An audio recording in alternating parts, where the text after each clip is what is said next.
नमस्कार, नेपाल लाइभ समाचारमा स्वागत छ। म पुष्पा केसी। सुरुमा प्रमुख समाचार शीर्षकहरू। उपत्यकामा गरी खाने वर्गलाई कोरोना संक्रमणको भन्दा पनि निषेधाज्ञामा भोकै परिने डर। जोखिम मोलेरै भए पनि गृह जिल्ला फर्कनेहरूको लर्को। कोरोना जोखिम कम भएपछि पुनः काठमाडौँ आउने योजना। गण्डकी प्रदेशमा मुख्यमन्त्री विरुद्धको अविश्वास प्रस्तावमाथि मतदान हुनु अघि नै प्रदेश सभा बैठक स्थगित। हराएका सांसदको जीवन रक्षाको माग गर्दै जनमोर्चाले दियो सभामुखलाई निवेदन। अत्यावश्यक वस्तु तथा सेवाको सहज आपूर्तिका लागि सरकारले बनायो र्यापिड रेस्पोन्स टिम। ढुवानी र आपूर्तिमा सहजीकरण गर्न सम्पर्क व्यक्ति पनि तोकियो। नयाँ दिल्लीमा सार्वजनिक पार्कमा अस्थायी शवदाह स्थल निर्माण। संक्रमण बढ्ने दरमा कमी नआएकाले मेडिकल अक्सिजन, केयर युनिट र अन्य जीवन रक्षक औषधिको समेत अभाव।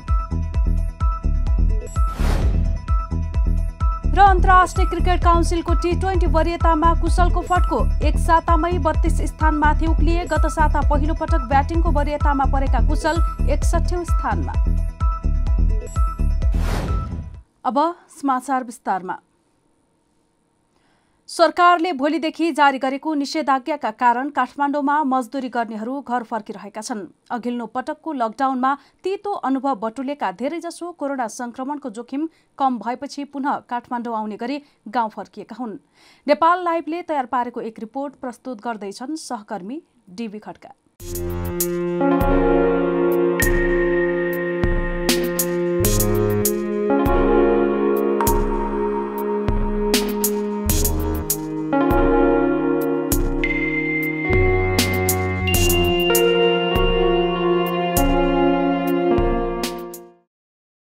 यो काठमाडौँ कोटेश्वरको बिहान 7 बजेको दृश्य हो। कोरोना संक्रमणको दोस्रो लहर तीव्र रूपमा फैलिरहेको छ। संक्रमणको जोखिम मोलेरै भए पनि काठमाडौँबाट मानिसहरू गृह जिल्ला फर्किरहेका छन्। 16 गतेदेखि लागू हुने गरी सरकारले निषेधाज्ञा जारी गरेको छ। निषेधाज्ञासँगै काठमाडौँ उपत्यकामा कामधन्दा चल्न छाड्छ। हरेक दिन काम गरेर खानेहरूको चुलो पनि बल्न छाड्छ। गत वर्षको लकडाउनले धेरैलाई पाठ सिकाएको छ। समयमै गाउँ गइएन भने काठमाडौँमा बाँच्न मुस्किल पर्छ।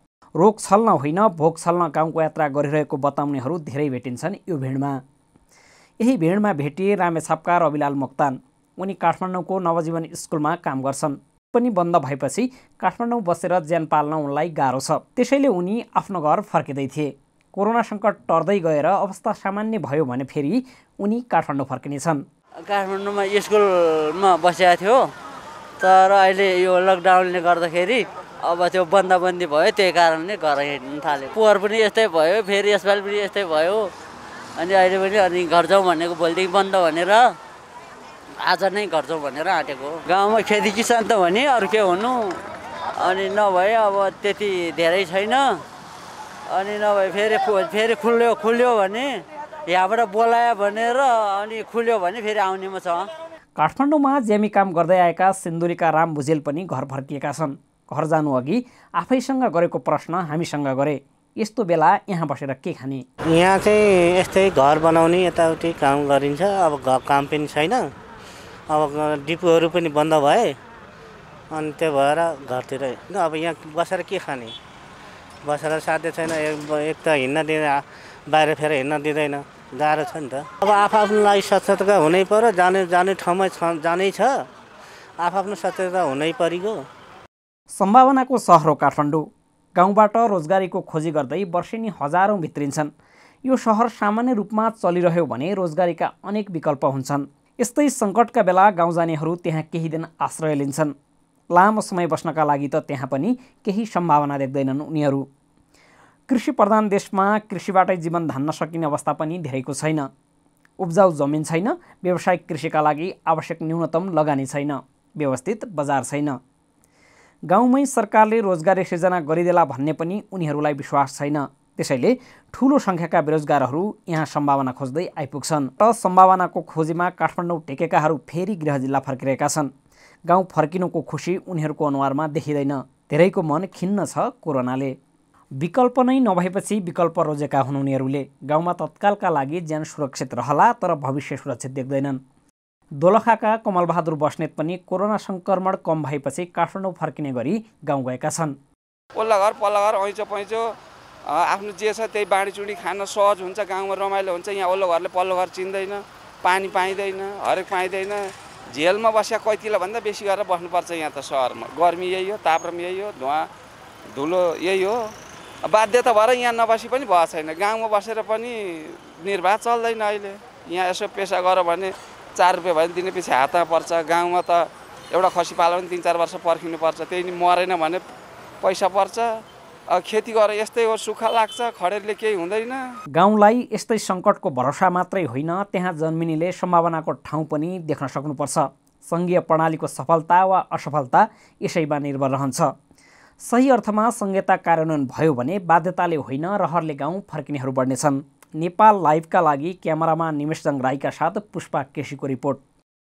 सरकारले सरकारवादी मुद्दा लागेका 120 जनाको मुद्दा फिर्ता लिने निर्णय गरेको छ। यसमा अधिकांश जनता समाजवादी पार्टीका कार्यकर्ता रहेका छन्। हालै बसेको मन्त्री परिषद बैठकले सरकारवादी भई दर्ता भएका 25 स्थान मुद्दामा प्रतिवादी बनाइएका 120 जनाको मुद्दा फिर्ता लिने निर्णय गरेको हो। महान्यायाधिवक्ता कार्यालयको रायका आधारमा मन्त्री परिषद बैठकले मुद्दा फिर्ताको निर्णय लिएको सरकारका प्रवक्ता पार्वत गुरुङले जानकारी दिए। मुद्दा फिर्ता सम्बन्धी निर्देशिका, कानून र संविधानको आधारमा यी मुद्दा फिर्ता लिने निर्णय भएको गुरुङले बताए। मन्त्री गुरुङले भने अरूका मुद्दा पनि प्रक्रियामा छन्। यो चाहिँ मधेस आन्दोलनका क्रममा मुद्दा लागेका जनता समाजवादी पार्टीका कार्यकर्ताको मुद्दा फिर्ता लिएको हो। 15वटा मुद्दाहरूमा 120 जना व्यक्तिहरू नेपाल सरकारवादी भई चलेका मुद्दाहरू फिर्ता लिएका व्यक्तिहरूको नामावली पनि यहाँ हामी वेबसाइटमा राख्नेछौँ। व्यक्तिहरूको नाम छ। ती मुद्दाहरूको 15वटा मुद्दाहरूसँग संलग्न 120 जना व्यक्तिहरूको मुद्दा फिर्ता लिएको पनि म यहाँहरूको बिचमा यो सार्वजनिक गर्न चाहन्छु। मन्त्री परिषदको निर्णय कार्यान्वयनका लागि सरकारले महान्यायाधिवक्ता कार्यालयमा पठाउनेछ। महान्यायाधिवक्ता कार्यालयले सम्बन्धित जिल्ला अदालतमा मुद्दा फिर्ताको निवेदन दिनेछ। जिल्ला अदालत सन्तुष्ट भएमा मुद्दा फिर्ता हुनेछ।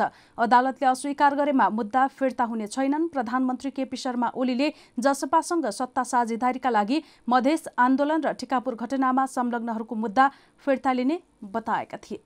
नेपालमा एकै दिन झण्डै 5000 कोरोना संक्रमित थपिएका छन्। गत 24 घण्टामा 14834 जनाको पीसीआर परीक्षण गर्दा 4897 जनामा कोरोना संक्रमण पुष्टि भएको स्वास्थ्य तथा जनसङ्ख्या मन्त्रालयले जनाएको छ। 13879 जनाको पीसीआर परीक्षण गर्दा 4777 जना र 955 जनाको एन्टिजेन गर्दा 123 जनामा कोरोना पुष्टि भएको हो। कुल संक्रमित मध्ये हाल 30209 जना सक्रिय संक्रमित छन्। गत 24 घण्टा 773 जना उपचारपछि निको भएका छन्। कुल संक्रमित मध्ये 2047 जना मात्र काठमाडौँ उपत्यकामा भेटिएका छन्। काठमाडौँमा 1464, ललितपुरमा 351 र भक्तपुरमा 232 जना संक्रमित भेटिएको मन्त्रालयले जनाएको छ। गण्डकी प्रदेशका मुख्यमन्त्री पृथ्वी सुब्बा गुरुङ विरुद्ध परेको अविश्वासको प्रस्तावमाथि मतदान हुनु अघि प्रदेशसभा बैठक नै अनिश्चितकालका लागि स्थगित भएको छ। बुधबार बसेको पहिलो बैठकमा प्रदेशसभा सदस्यहरूले प्रस्तावमाथि छलफल गरेका थिए। दोस्रो बैठकमा मुख्यमन्त्री गुरुङले अविश्वासको प्रस्तावमा उठेका प्रश्नमाथि जवाफ दिने र मतदान गर्ने कार्यक्रम थियो। तर निर्णायक मानिएको राष्ट्रिय जनमोर्चाका एकजना सांसद खिमविक्रम शाही अनुपस्थित रहेका थिए। त्यसपछि राष्ट्रिय जनमोर्चाकी सचेतक पियारी थापाले सदन रोक्न माग गर्दै सभामुखलाई निवेदन दिएकी थिइन्। सोही आधारमा सभामुखले बैठक स्थगित गरिदिएका हुन्। थापाले मुख्यमन्त्रीको विरोधमा राखिएको अविश्वासको प्रस्तावमा राजमोले समर्थन जनाइरहेको सन्दर्भमा सदनमा मतदानको परिस्थिति बनेको दिन आफ्नो पार्टीको प्रदेशसभा सदस्य शाहीको अवस्था अज्ञात रहेको निवेदन गण्डकी प्रदेशका सभामुख समक्ष पेश गरेकी छन्। उहाँको अवस्था सार्वजनिक गर्न, निजको जीवन रक्षा गर्न र निज सार्वजनिक नभएसम्म सदनको कारबाही नचलाइयोस् भन्ने विनम्र अनुरोध गर्दछु, निवेदनमा भनिएको छ। यस विषम परिस्थितिमा निवेदनमाथि सम्बोधन नगरी सदन सञ्चालन गर्न उपयुक्त नभएकाले अर्को सूचना नभएसम्मका लागि गण्डकी प्रदेश सभाको आजको बैठक स्थगित भएको बेहोरा सूचित गरिन्छ। प्रदेश सभा सचिव हरिराज पोखरेलले जारी गरेको सूचनामा भनिएको छ। नेकपा एमालेको नेपाल खनाल पक्षले पार्टी अध्यक्ष केपी शर्मा ओली विरुद्धको आन्तरिक सङ्घर्ष जारी राख्ने भएको छ। बुधबार बसेको स्थायी कमिटी बैठकले कोरोना भाइरसको महामारी बढेका कारण केही गतिविधि स्थगित गर्नु परे पनि आन्तरिक सङ्घर्षलाई जारी राख्ने निष्कर्ष निकालिएको उपाध्यक्ष भीम रावलले बताए।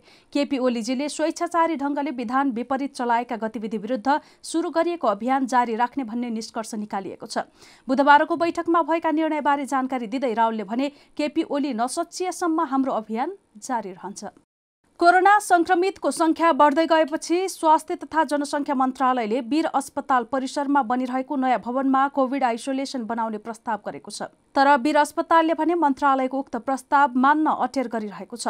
स्वास्थ्य मन्त्रालयले वीर अस्पतालको नयाँ सर्जिकल भवनमा 200 शय्याको आइसोलेसन बनाउन पत्राचार गरे पनि अस्पतालले अटेरी गरेको हो। तत्कालका लागि 200 शय्याको आइसोलेसन सञ्चालन गर्ने र आवश्यक परेको खण्डमा 1000 शय्याको आइसोलेसन बनाउन सकिने प्रस्ताव मन्त्रालयले गरेको छ। स्वास्थ्य मन्त्रालयका एक कर्मचारीले भने वीरले त निकै अप्ठ्यारोमा पारेको छ। कोभिड बिरामीको उपचारमा वीर अस्पताल पन्छिन मात्रै खोजेको देखिन्छ। जिम्मेवारी नै नलिन खोज्ने यसरी हुन्छ।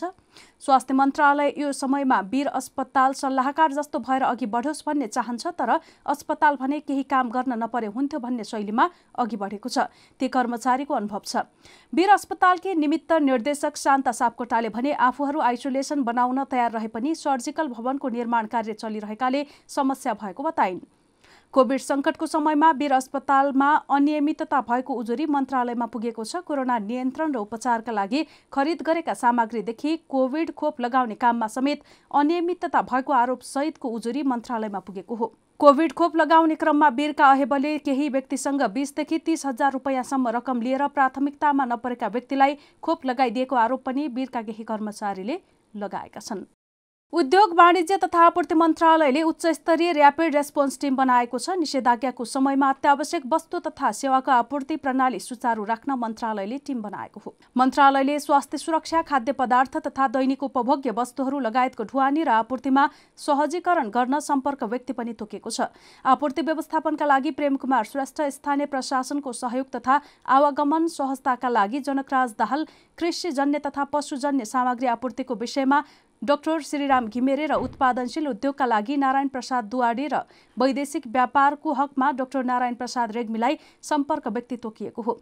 मन्त्रालयले सम्बन्धित व्यक्तिको मोबाइल नम्बर दिएर वस्तु तथा सेवाको उत्पादन, वितरण तथा आपूर्ति प्रणालीमा कुनै समस्या आए तत्काल सम्पर्क गर्न भनेको छ। विभिन्न तहका कर्मचारी सम्मिलित टिमले आपूर्ति व्यवस्थाको अवरोध तत्काल समाधान गर्ने मन्त्रालयको भनाइ छ। सरकारले काठमाडौँ उपत्यकामा यही वैशाख 16 गतेदेखि निषेधाज्ञा जारी गर्ने निर्णय गरेको छ। हामी नेपाल लाइभ समाचारमा छौं। अब अन्तर्राष्ट्रिय समाचार।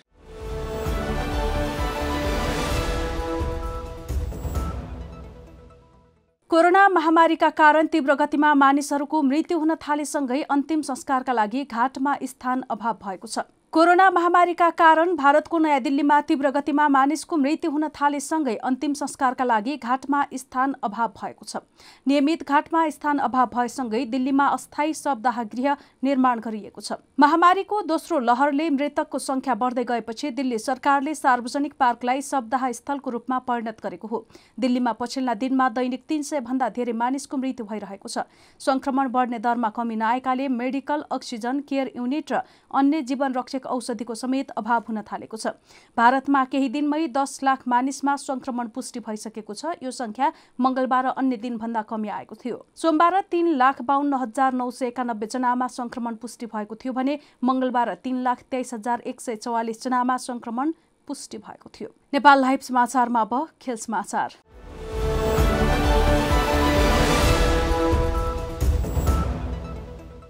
अन्तर्राष्ट्रिय क्रिकेट काउन्सिलको T20 वरियतामा नेपाली युवा ब्याट्सम्यान कुशल भुर्तेलले 32 स्थानमाथि उक्लिएका छन्। गत साता पहिलो पटक ब्याटिङको वरियतामा परेका कुशल 61औं स्थानमा आइपुगेका हुन्। उनी यसअगाडि 93औं स्थानमा थिए। गत साता सकिएको नेपाल, मलेसिया र नेदरल्यान्डसँगको त्रिकोणात्मक T20 सिरिजमा कुशलले कुल 5 खेलमा 4 अर्धशतक सहित 278 रन बनाएका थिए। उनले 5 मध्ये 4 खेलमा अर्धशतक प्रहार गरेका थिए। पहिलो खेलमा नेदरल्यान्डसँग डेब्यू गर्दै 62 रन बनाएका थिए। दोस्रो खेलमा मलेसियासँग 61 रनमा अविजित रहेका थिए। त्यस्तै नेदरल्यान्डसँग 62 रनमा आउट भएका थिए। मलेसियासँगको दोस्रो तथा सिरिजको चौथो खेलमा 16 रनमा आउट भए। 140.40 स्ट्राइक रेटमा ब्याटिङ गर्दै उनले कुल 24 चौका र 16 छक्का प्रहार गरेका थिए। कुशल सुरुवाती 3 खेलमा लगातार अर्धशतक प्रहार गर्ने T20 आईमा पहिलो खेलाडी समेत हुन्। यता उपकप्तान दिपेन्द्र सिंहले 56 स्थानमाथि उक्लिएका छन्। उनी हाल 108औं स्थानमा रहेका छन्। ब्याटिङ वरियतामा पूर्व कप्तान पारस खड्का 88औं र कप्तान ज्ञानेन्द्र मल्ल 94औं स्थानमा छन्। यस्तै T20 बोलिङ वरियतामा सन्दीप लामिछाने 77औं स्थानमा रहेका छन्। नेपाल लाइभ समाचार सकिएको छ। समाचारको अन्त्यमा प्रमुख समाचारका शीर्षकहरू फेरि एकपटक। उपत्यकामा गरी खाने वर्गलाई कोरोना संक्रमणको भन्दा पनि निषेधाज्ञामा भोकै परिने डर। जोखिम मोलेरै भए पनि गृह जिल्ला फर्कनेहरूको लर्को। कोरोना जोखिम कम भएपछि पुनः काठमाडौँ आउने योजना। गण्डकी प्रदेशमा मुख्यमन्त्री विरुद्धको अविश्वास प्रस्तावमाथि मतदान हुनु अघि नै प्रदेश सभा बैठक स्थगित। हराएका सांसदको जीवन रक्षाको माग गर्दै जनमोर्चाले दियो सभामुखलाई निवेदन। अत्यावश्यक वस्तु तथा सेवाको सहज आपूर्तिका लागि सरकारले बनायो र्यापिड रेस्पोन्स टिम। ढुवानी र आपूर्तिमा सहजीकरण गर्न सम्पर्क व्यक्ति पनि तोकियो। नयाँ दिल्लीमा सार्वजनिक पार्कमा अस्थायी शवदाह स्थल निर्माण। संक्रमण बढ्ने दरमा कमी नआएकाले मेडिकल अक्सिजन, केयर युनिट र अन्य जीवन रक्षक औषधिको समेत अभाव। र अन्तर्राष्ट्रिय क्रिकेट काउन्सिलको T20 वरियतामा कुशलको फड्को। एक सातामै 32 स्थानमाथि उक्लिए। गत साता पहिलो पटक ब्याटिङको वरियतामा परेका कुशल 61औं स्थानमा। नेपाल लाइभ समाचार आज यति नै। यसपछि नेपाल लाइभमा सर्टकट खबर हेर्न सक्नुहुनेछ। यस्तै हाम्रा अन्य कार्यक्रम नेपाल लाइभको Facebook page, YouTube channel, Twitter र हाम्रो वेबसाइट नेपाललाइभ.com मा पढ्न र हेर्न सक्नुहुनेछ। नमस्कार।